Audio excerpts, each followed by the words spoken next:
Some more breaking news coming in. Indo-China border talks are expected to begin in Hyderabad House. The order of talks has in fact been changed.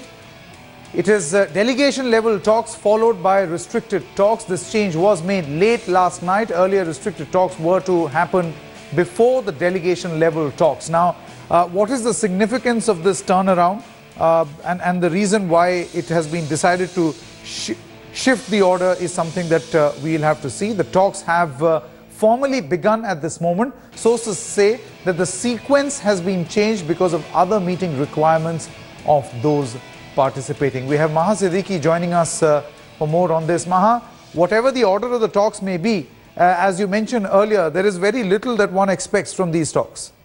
Well, absolutely. The talks have been going on for a very long time. And remember, Sanket, in 2002, China even refused to exchange maps that would have facilitated these talks to move ahead. Since then, there has been no exchange of maps also from either side, because at that time, China had reservations about the map that India had drawn out.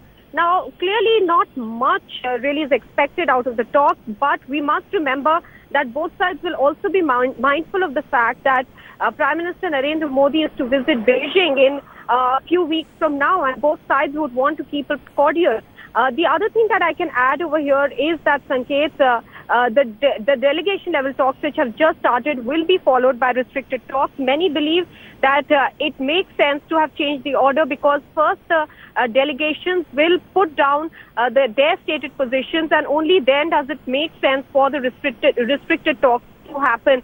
However, our sources are also saying that the sequence was changed because of other engagements of those involved in the meeting today. The other thing that I'd like to add, Sanket, is that apart from the perception on LAC and how to resolve that issue, the issue of resolution of occupied areas will also take place in this 18th round, and we understand that it will be based on the 2005 guiding principles. So it is a crucial meeting also because this is NSA Ajit Doval's first meeting on the boundary issue.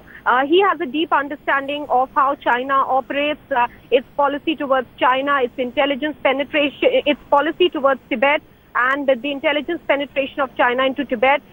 He had studied that as the head of Vivekananda International Foundation.